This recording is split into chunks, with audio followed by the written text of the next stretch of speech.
Jake woke up slowly. His head felt heavy and his thoughts were fuzzy. The first thing he noticed was that he could breathe easily.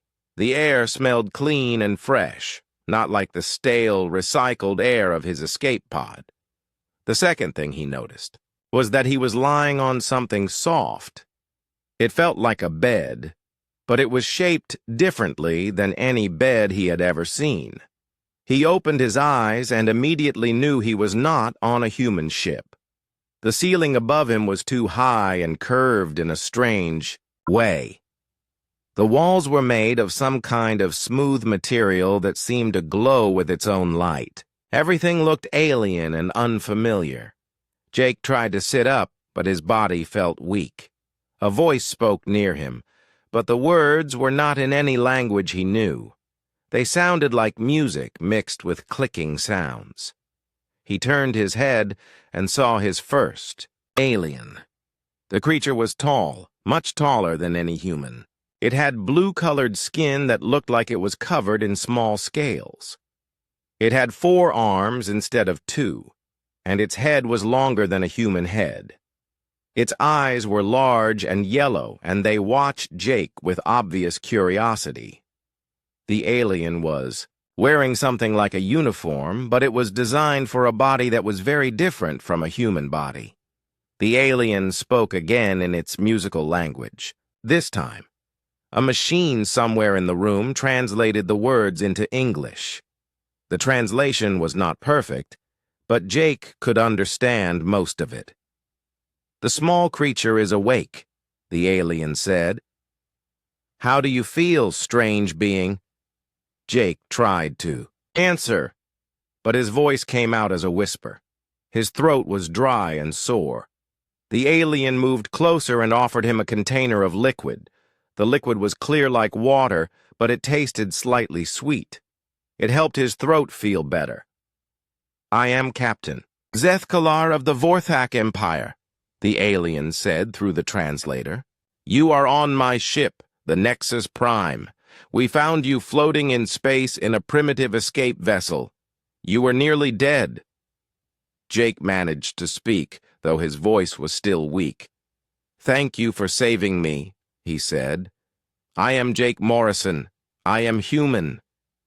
"Human," Zethkalar repeated the word slowly. "We have heard stories about your species, but we have never seen one before. You are very small and weak compared to most intelligent beings in this part of the galaxy." Jake looked around the room he was in. It was clearly some kind of medical bay, but everything was designed for beings much larger than humans. The bed he was lying on was too big for him. The equipment around the room looked very advanced, with lights and displays that showed information he could not read. "Where am I?" Jake asked. "How far from human space?" "You are very far from your home," Zethkalar said. "We are at the edge of known space, investigating something unusual. You will remain here under medical observation while we complete our mission." Over the next few days, Jake learned more about his rescuers. The Vorthak were one of the most advanced races in the galaxy. They had been traveling between stars for over 2,000 years. They had built an empire that included hundreds of worlds and many different alien species. To them, humans were just another primitive species that had barely learned to leave their home planet. A young Vorthak officer named Korthes visited Jake often. Unlike Captain Zethkalar, who seemed to see Jake as just a curiosity, Korthes was genuinely interested in learning about humans and Earth. Korthes spoke better English than the captain, and his translations were easier to understand. "What is this mission you are on?" Jake asked Korthes during one of his visits. "We are studying a derelict ship," Korthes explained. "It is very old and very large. Our scientists cannot figure out who built it or how it works. It has been drifting in space for a very long time." Jake was interested. As an engineer, he had always been fascinated by ships and how they were built. "Can I see it?" he asked. Corthus made a sound that might have been laughter. "You can see it through the observation windows," he said. "But you cannot leave this medical bay. Captain's orders." From the medical bay's windows, Jake could see the mysterious ship. It was enormous, much bigger than any ship he had ever imagined. It was dark and smooth, with no obvious windows or doors or engines. The surface seemed to move slightly, like liquid metal, but it kept its shape. Strange patterns of light occasionally flickered across its hull, but they disappeared quickly. The Vorthak had been trying to study the ship for 2 weeks before Jake woke up. They had used every tool and scanner they had, but they could not learn anything useful about it. The ship's hull was made of a material they had never seen before. Their cutting tools could not even scratch it. Energy weapons had no effect on it at all. "It absorbs everything we shoot at it," Corthus explained to Jake. "Heat, electricity, plasma beams, even nuclear explosions. The energy just disappears into the hull like water soaking into sand." Jake watched the scientists and engineers working outside in their spacesuits. They moved around the ship's surface like tiny insects crawling on a sleeping giant. They took samples and measurements, but Jake could see their frustration even from a distance. "How big is it?" Jake asked. "Almost 50 kilometers long," Corthus said, "and 20 kilometers wide. It is bigger than some of our space stations, but it shows no signs of power or life. It is completely dead, as far as we can tell." Jake studied the ship more carefully. There was something about its design that seemed familiar, though he could not figure out what. The proportions were wrong for Vorthak ships, which were more angular and mechanical-looking. This ship was smooth and organic, like it had been grown rather than built. "Have you found any way inside?" Jake asked. "No. There are no doors or hatches that we can find. The surface is completely smooth. Our best engineers think the entire ship might be solid metal all the way through, but that would make no sense. No one builds solid metal ships that big." As I gate, Jake watched.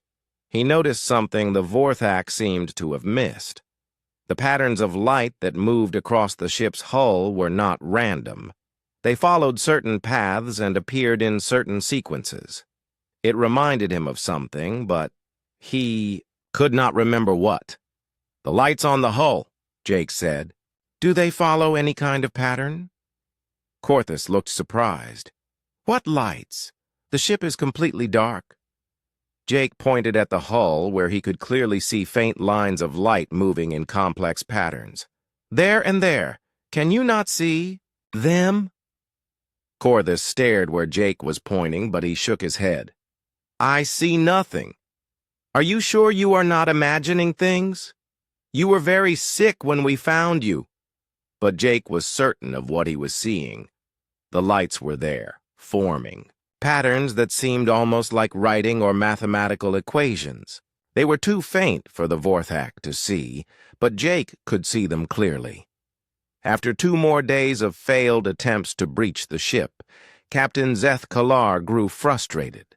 The Vorthak High Command was demanding results, and he had nothing to show for weeks of work.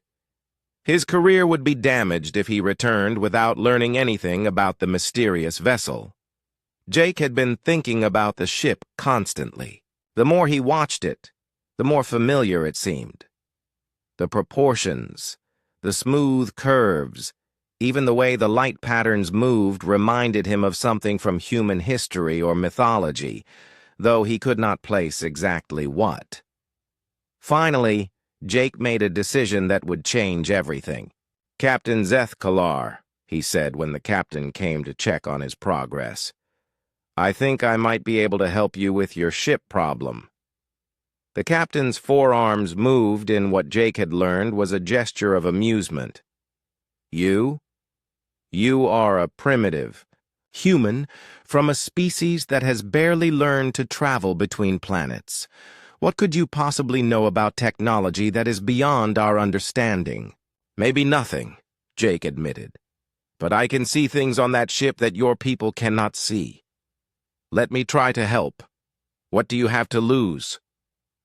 Zeth Kalar was quiet for a long moment. His yellow eyes studied Jake carefully. Finally, he spoke. Very well, human Jake Morrison. Tomorrow you will have your chance to prove that your species has something to offer.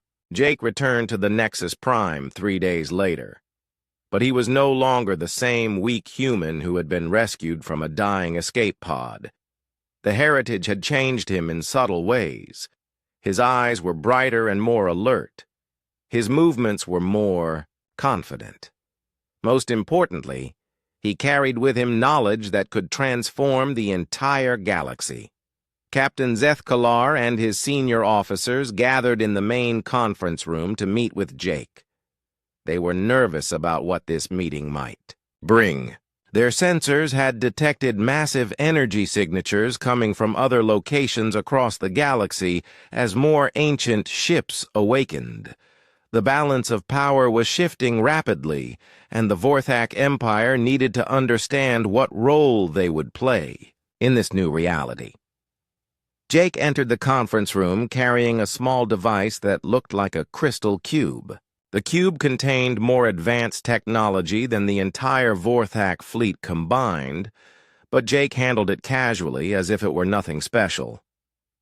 Captain Zeth Kalar, Jake began, I want to thank you again for saving my life. If your ship had not found my escape pod, I would have died alone in space. I will never forget that kindness. The captain's 4 arms moved in a gesture of acknowledgement. You were a being in distress, he said. It was our duty to help you. But now we must discuss what happens next. Our empire's leaders are very concerned about these ancient ships that are awakening across the galaxy. Jake nodded. I understand their concern. The Heritage and its sister ships are incredibly powerful. They could easily destroy any fleet that tried to attack them. But they were not built for conquest. They were built to preserve and protect human knowledge until we were ready to reclaim it. Commander Yixandra leaned forward. But what about humans who might use this power for evil purposes? What if your species decides to conquer the galaxy? That is a fair question, Jake replied. My ancestors made that mistake once before. Their wars destroyed the greatest civilization the galaxy had ever seen. I do not want humanity to repeat those errors. Jake activated the crystal cube, and it projected a holographic display into the air above the conference table. The display showed a map of the galaxy with hundreds of points of light marking the locations of awakened human ships. The Heritage has contacted all of its sister ships, Jake explained. They are spread across the entire galaxy, but they all agree on one thing. Humanity's return should not come at the expense of other species. We want to build a better galaxy for everyone, not rule over it. The Vorthak officers studied the display with growing amazement. The ancient human ships were everywhere. Some were close to major trade routes. Others were near important Vorthak colonies. If the humans wanted to attack, they could strike anywhere. In the Empire within days. What do you propose? Captain Zeth Kalar asked. Jake smiled. I propose an alliance. The Vorthak Empire has something that humanity needs. Experience in governing a galactic civilization. We have been isolated on our small worlds for thousands of years. We have forgotten how to work with other species and how to manage resources on a galactic scale. Jake manipulated the holographic display, showing detailed technical specifications for advanced human technology. In exchange, we can share our technology with you. Not weapons, but tools that can make life better for everyone. medical devices that can cure diseases that have plagued your people for centuries, energy systems that can power entire planets without pollution, transportation technology that can make travel between stars as easy as walking across a room. The Vorthak officers exchanged glances. The technology Jake was showing them was beyond their wildest dreams. A single piece of ancient human medical equipment could revolutionize healthcare across their entire empire. "How do we know we can trust humans with such power?" asked Science Officer Korthes. Jake's expression became serious. "You saved my life when you had no reason to do so. You could have left me to die, but you chose to help a stranger from a species you barely knew. That tells me that Vorthak are people who can be trusted to do the right thing." He paused and looked around the table at each officer. "I am hoping that you will give humanity the same chance. Judge us by our actions, not by our potential for violence. Work with us to build something better than what existed before." Captain Zeth Kalar was quiet for a long moment. He was thinking about his career, his empire, and the future of his people. The easy choice would be to report back to his superiors and recommend military action against the human ships. But that would likely lead to a war that the Vorthak could not win. The harder choice was to trust this human and recommend an alliance with the species that had suddenly become one of the most powerful forces in the galaxy. It was risky, but it might also be the best decision he would ever make. "I will recommend to the High Council that we enter into formal negotiations with humanity," Zeth Kalar said finally. "But I want your personal guarantee that human ships will not attack Vorthak territories while these negotiations are taking place." "You have it," Jake replied immediately. "The Heritage and all the other ships will respect Vorthak space. In fact, I would like to invite Vorthak observers to visit some of our ships. Let your people see for themselves that we are not preparing for war." Over the following weeks, delegations of Vorthak scientists and diplomats visited the ancient human ships. They were amazed by what they found. The ships were not military vessels filled with weapons and soldiers. They were more like flying libraries and research centers dedicated to preserving knowledge and advancing science. The human ships shared medical technology that eliminated several diseases that had killed millions of Vorthak over the centuries. They provided clean energy systems that could power entire planets without harming the environment. Most importantly, they offered partnership rather than dominance. News of the human Vorthak alliance spread quickly across the galaxy. Other alien species watched nervously as two major powers formed a partnership based on mutual respect and shared technology. Some species tried to attack the ancient human ships, thinking they could capture the technology for themselves.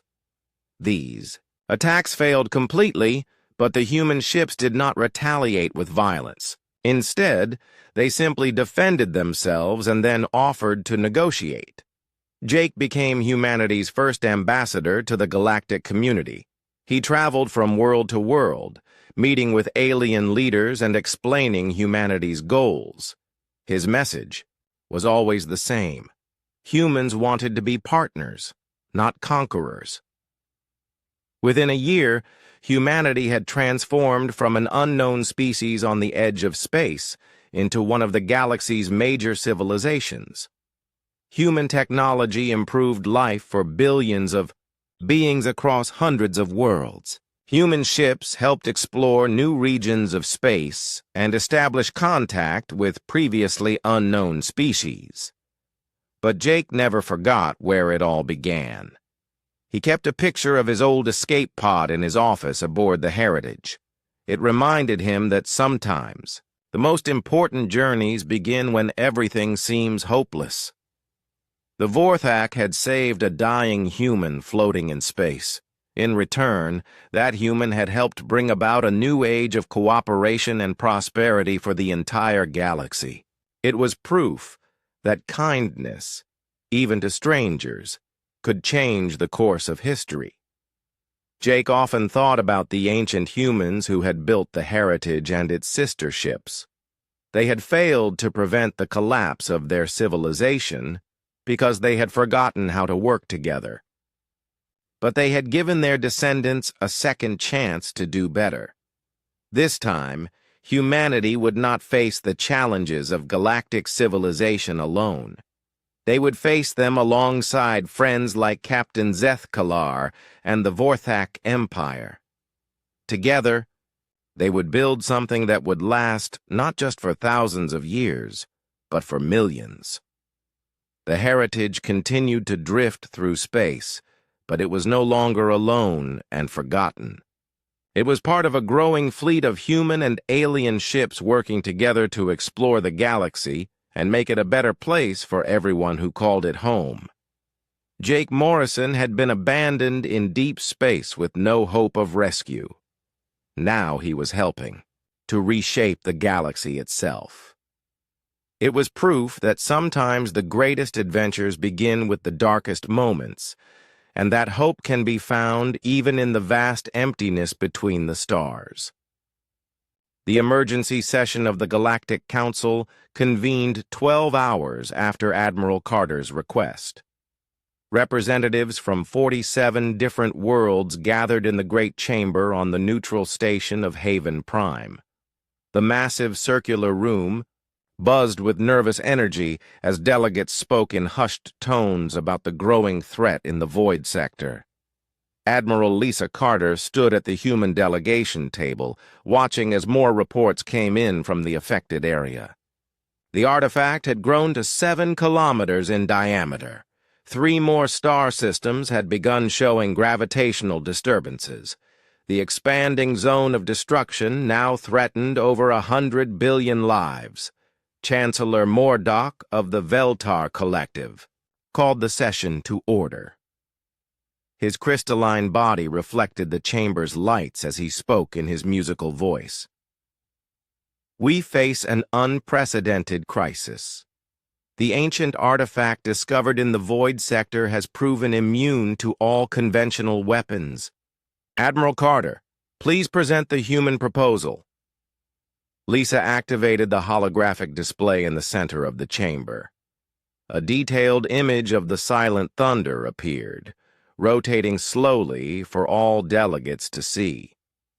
The ship looked different from other human vessels, sleek, angular, and somehow threatening even in a simple display.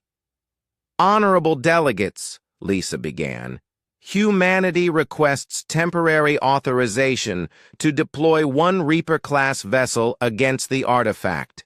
The Silent Thunder is equipped with quantum disruption technology that may be effective where conventional weapons have failed. A Drakmor delegate stood up immediately. It was not Admiral Vexthor, but his uncle, War Chief Graktor. The human proposal has merit. Our fleet commanders have confirmed that normal weapons only make the artifact stronger. We support lifting the ban. Murmurs rippled through the chamber. The Drakmor were known for their military pride. For them to openly support using another species' weapons was almost unthinkable. Chancellor Mordock's crystal body flickered with different colors as he processed information at incredible speed. Admiral Carter, please explain how these quantum disruption weapons function. Lisa touched her control pad, and the display changed to show technical specifications. The weapons temporarily destabilize the strong nuclear force in a controlled area of space. This causes atomic nuclei to break. Apart at the most fundamental level, a delegate from the peaceful Zephyrian hive raised her insect-like arm. Admiral, such technology sounds extremely dangerous. What safeguards exist to prevent accidental damage to friendly forces? Lisa paused before answering. This was the question she had been dreading. There are no safeguards, Delegate Zixara. The quantum disruption field affects all matter within its range equally. Friendly ships, enemy ships, asteroids, even space itself. Everything is broken down to its component atoms. The chamber erupted in concerned voices.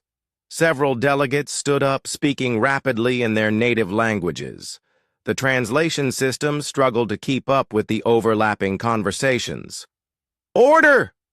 Chancellor Mordock called out, his musical voice rising above the noise. "Admiral Carter, you are describing a weapon that cannot distinguish between targets. How can such technology be used safely in combat?" "It cannot be used safely," Lisa replied honestly. "That is why it was banned in the first place.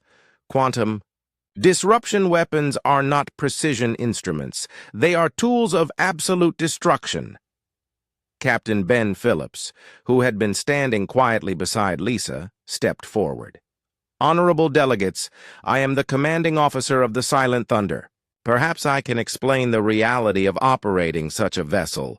Chancellor Mordock gestured for him to continue. Ben activated his own datapad, and the display showed the ship's crew roster. "The Silent Thunder has a crew of 43 volunteers," Ben said. "Every person aboard that ship knows they may not survive the mission. The quantum disruption array generates radiation that is lethal to most forms of life. Our crew wears protective suits, but prolonged exposure can cause cellular breakdown even through the shielding." A delegate from the aquatic collective, species that looked like large dolphins with mechanical suits, spoke up. "Captain Phillips, why would anyone volunteer for such duty?" Ben looked around the chamber at the assembled representatives of galactic civilization. "Because sometimes, Delegate Kulmar, the only way to protect something is to be willing to sacrifice yourself for it." The chamber fell silent. Many delegates had never heard humans speak so directly about death and sacrifice. Most advanced species had developed technology to minimize casualties in warfare. The idea of deliberately using weapons that endangered your own crew was foreign to them. Commander Rachel Stone stepped forward to join Ben and Lisa. "Delegates, I am the weapons specialist aboard the Silent Thunder. I would like to address some concerns about the quantum disruption technology." She changed the display to show energy output calculations. "The artifact in the void sector appears to feed on conventional energy weapons. Our sensors show it absorbing plasma, particle beams, and fusion explosions.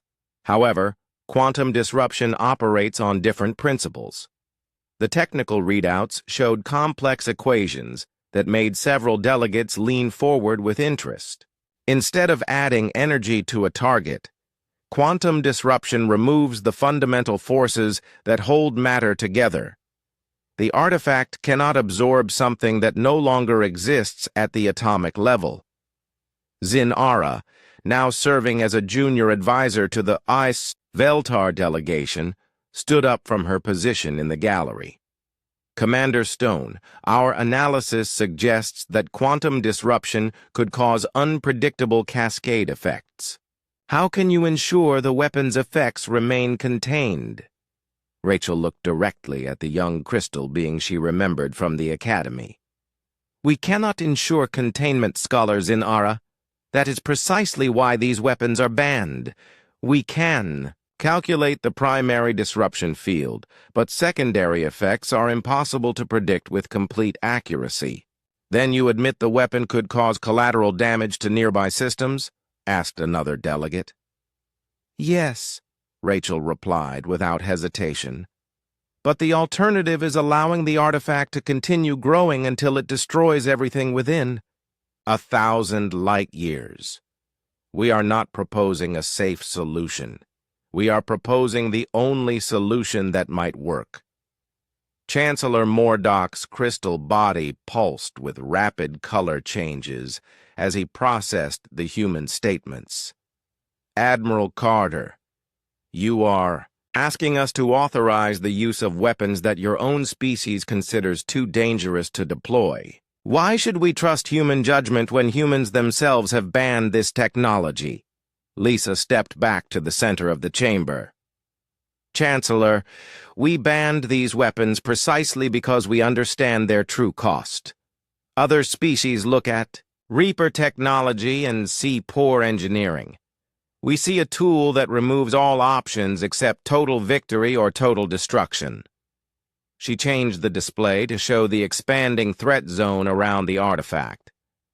But sometimes, such tools are necessary. The artifact is not going to negotiate. It cannot be reasoned with or bribed or scared away. It will continue to grow until everything in this galaxy is dead matter floating in space. Kexthor, now serving as a military observer with the Drakmor delegation, stood up in the observer gallery.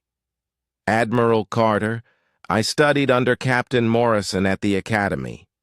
He taught us that humans gave up these weapons because they ended fights too quickly. But this is not a fight. This is an extinction event. Lisa nodded toward the young Drakmor prince. Exactly. We created quantum disruption weapons for situations where nothing else would work. This is that situation. A vote was called.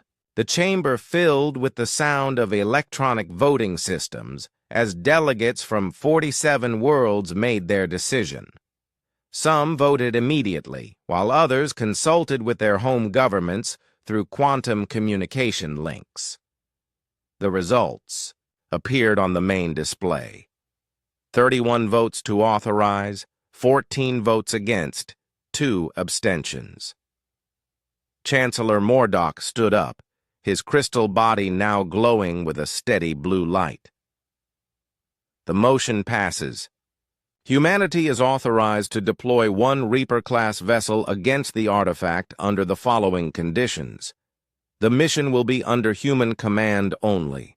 No other species will participate directly in combat operations. The weapon will be used only against the artifact itself. If successful, the ban on quantum disruption technology will be immediately reinstated. Lisa bowed to the assembly. The terms are acceptable, Chancellor. The Silent Thunder will depart within 6 hours. As the delegates filed out of the chamber, Zinara approached the human delegation. Her crystal body flickered with uncertain colors. Admiral Carter, I owe humanity an apology. At the Academy, we mocked your species for creating weapons you could not control. I now understand that control was never the issue. What do you think the issue was? Lisa asked. Wisdom, Zinara replied. The wisdom to know when ultimate weapons should be used, and the courage to use them when no other choice remains.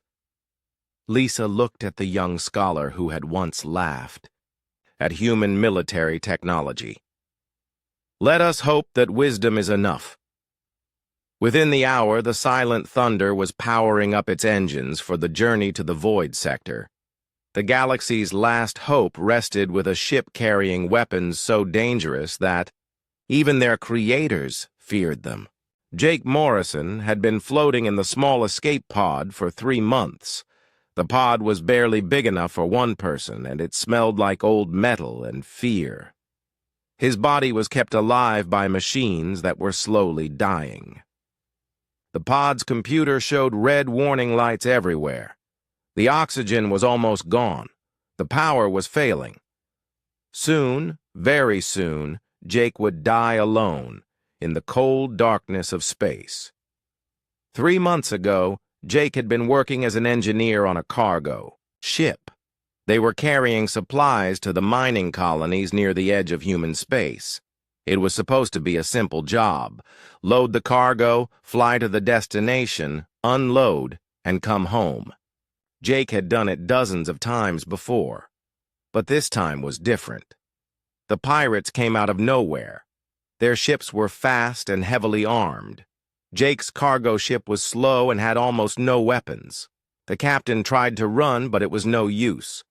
The pirates caught them near the Kepler Nebula, a huge cloud of gas and dust where ships could hide easily. Jake remembered the attack clearly. The pirate ships fired their weapons and tore holes in the cargo ship's hull. The captain screamed orders over the radio, but it was too late. The ship was breaking apart. Jake ran to the escape pods as fast as he could. He could hear the hull, cracking and groaning around him. Other crew members were running too, but Jake never saw what happened to them. He had jumped into the first pod he found and hit the launch button. The pod shot out into space just as the cargo ship exploded behind. Him! The explosion was bright and hot, and it pushed his pod further away from the wreckage. Then everything went quiet. In space, there is no sound. Just silence and cold and the endless black between the stars. For the first few days, Jake thought, someone would come to rescue him. The pod had a radio beacon that was supposed to send signals to any ships nearby, but no ships came. Jake was too far from the normal shipping routes. The pirates had attacked in the middle of nowhere, and now Jake was nowhere too. The pod had enough food and water for 2 weeks if Jake was careful. He made it last 3 weeks by eating very little. The water recycler kept working for a while, cleaning his wastewater so he could drink it again. It tasted terrible, but it kept him alive. The air recycler cleaned the carbon dioxide from the air he breathed out and made fresh oxygen, but everything was breaking down slowly. By the end of the first month, Jake knew he was going to die. The food was gone. The water recycler was making strange noises and working badly. The air recycler was failing too. Jake could feel that the air was getting stale and hard to breathe. He tried to stay calm, but it was hard. He was only 28 years old. He had a girlfriend back on Earth named Linda who was waiting for him to come home. She did not even know he was lost. The pod's emergency system put Jake into a kind of sleeping state to save power and air. It was not real sleep and it was not death. It was something in between. Jake's body temperature dropped and his breathing slowed down. His heart beat very slowly. The machines kept him barely alive, but they were dying too. Jake had strange dreams while he floated in the emergency sleep. He dreamed about Earth and the blue skies he grew up under. He dreamed about Linda and the house they wanted to buy together. Sometimes he dreamed about flying through space in ships bigger than cities, but those dreams did not make sense. When he was awake for short periods, Jake wondered if he was going crazy. The pod drifted through empty space for weeks and weeks. Sometimes it passed near asteroids or old pieces of destroyed ships, but mostly there was nothing around it except darkness and distant stars. The pod was very small compared to the huge emptiness of space. Finding it would be like finding one grain of sand on a beach that covered a whole planet. Jake's pod was tumbling slowly as it drifted. Sometimes Earth's sun was visible through the small window, but it was just another star now, no brighter than the others. Jake was so far from home that Earth's sun looked like any other dot of light in the sky. He was farther from home than any human had ever been before. The pod's computer tried to calculate where rescue might come from, but its answers were not good. The nearest human colony was 6 months away, even for a fast ship. The pod would be completely dead long before then. The computer estimated that Jake had maybe 2 more weeks before the life support failed completely. After that, he would die quickly in the cold vacuum of space. But Jake did not die in 2 weeks. The emergency systems kept working longer than they were supposed to. The pod's builders had made them very well. The machines kept recycling the air and water and keeping Jake's body temperature stable. They worked for another month, then another. but they were getting weaker every day. By the third month, Jake was more dead than alive. His body was thin and weak. His skin was pale and cold. Sometimes he woke up for a few minutes, but mostly he stayed in the deep sleep that the machines forced on him. The pod's radio beacon was still working, but it was very weak now. Any ship would have to be very close to hear it. The pod had been built to last 30 days in an emergency. It had already lasted 3 times that long, but it could not last much longer. The power cells were almost empty. The air recycler was making terrible grinding noises when it worked at all. The water recycler had stopped working completely. Jake was slowly dying, and there was nothing he could do about it. The third month, something changed. The pod's weak sensors detected a large object nearby. At first, the computer thought it might be an asteroid, but as the object got closer, the sensors revealed something impossible. It was a ship. A very big ship, bigger than anything humans had ever built. The ship was strange-looking. It was not built like human ships or any ships that Jake had ever seen in pictures. Its hull was dark and smooth, and it seemed to change shape slightly as Jake's pod drifted closer to it. Strange lights moved under its surface like glowing worms swimming through black water. Jake was unconscious when his pod was finally found. He did not see the alien ship's scanning beams sweep over his tiny pod. He did not see the mechanical arms that reached out and grabbed his pod gently, pulling it into a large cargo bay. He did not see the strange beings that surrounded his pod when it was brought inside their ship. When Jake woke up 3 days later, his life would never be the same again. President Helen Carter walked through the halls of the former Galactic Council headquarters. The massive station had been built to intimidate visitors with its size and grandeur. Now, it served a different purpose. It would become the birthplace of a new galaxy. 3 weeks had passed since the human fleets destroyed the Council's military power. In that time, the political structure of half the galaxy had collapsed. Species that had been oppressed for centuries were finally free to speak their minds. Captain Jake Morrison stood beside the president as they entered the main chamber. The room where Ambassador Grant had been threatened and dismissed was now filled with representatives from over 100 different worlds. But this time, humans were not here to beg for justice. They were here to deliver it. At the center of the chamber sat the 5 former council leaders who had survived the war. Chairman Zex Moore looked pale and defeated. The others avoided eye contact with anyone, knowing that their crimes would soon be judged. Admiral Kate Sullivan approached the president with a datapad. "Ma'am, we finished counting the votes. 143 worlds have agreed to join the new federation. Only 12 are still undecided." Carter nodded. The response had been overwhelming. Species across the galaxy wanted to be part of something better than the corrupt council that had ruled them for so long. Dr. Alex Turner was working at a table near the back of the chamber, surrounded by Verdani survivors. The gentle plant-like beings had been rescued from hiding places across their former territory. There were only a few thousand left out of millions, but they were alive. Turner looked up as Carter approached. "Madam President, Zelmora wanted to speak with you." The elderly Verdani teacher who had survived the massacre on Kepler 442b stood slowly.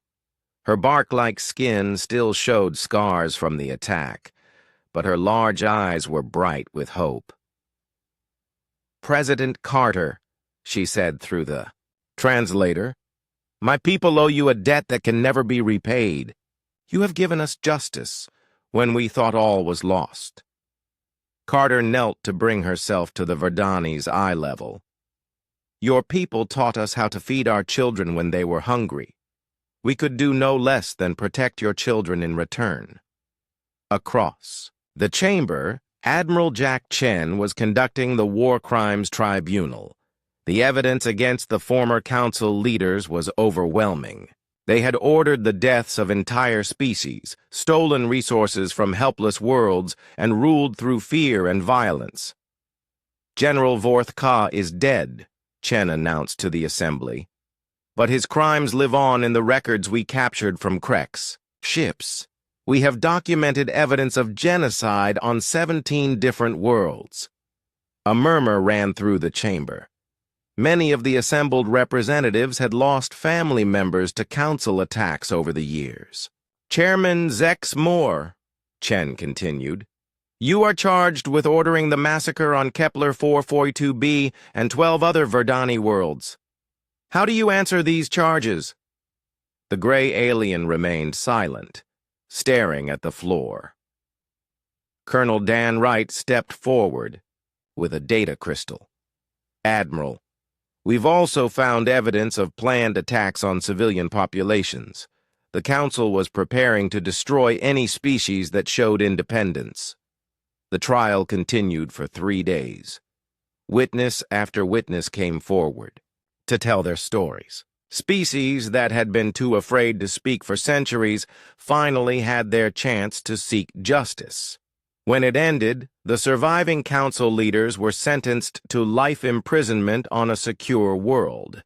They would spend their remaining years thinking about the millions of innocent people they had killed, but the real work was just beginning. President Carter stood before the assembly to present the charter for the new Galactic Federation.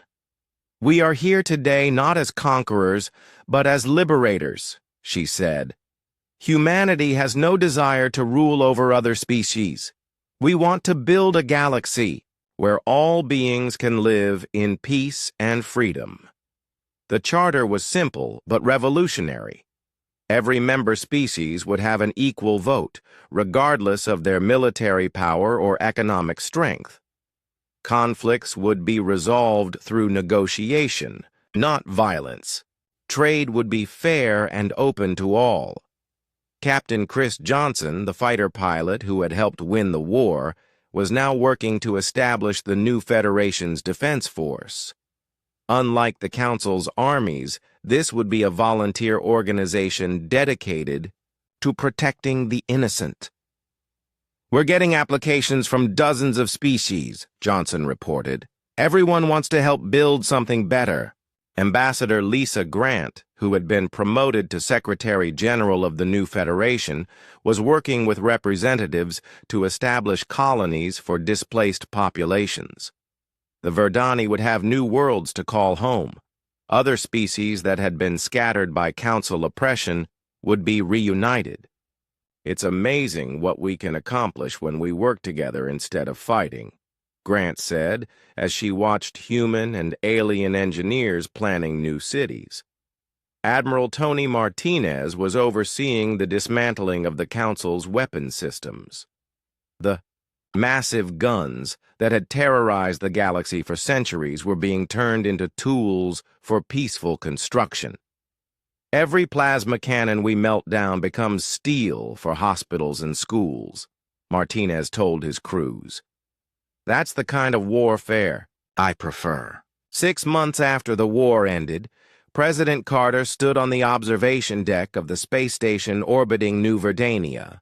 Below, the first Verdani city built since the massacre was taking shape. Human engineers worked alongside Verdani farmers to create something beautiful. Dr. Turner joined her at the window.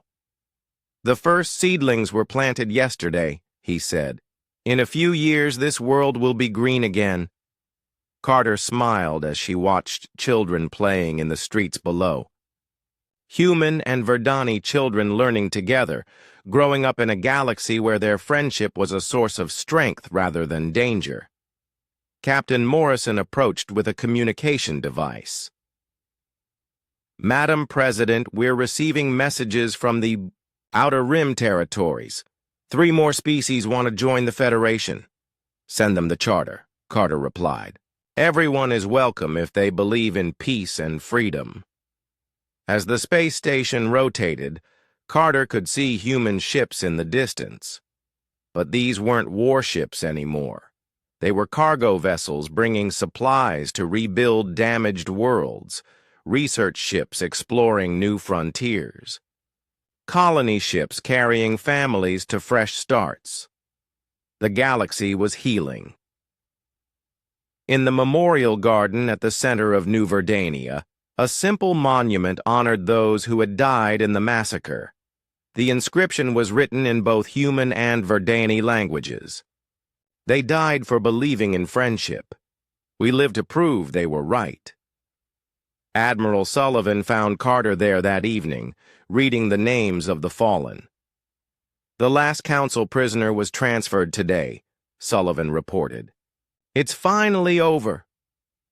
Carter shook her head. No, Kate. It's finally beginning. Above them, the stars shone bright with promise. In the darkness between worlds, human ships carried messages of hope to species that had forgotten what freedom meant. The galaxy had learned that when humans spoke of justice, they meant it, and when they spoke of peace, they would fight to protect it. The age of the Galactic Council was over. The age of the Galactic Federation had begun.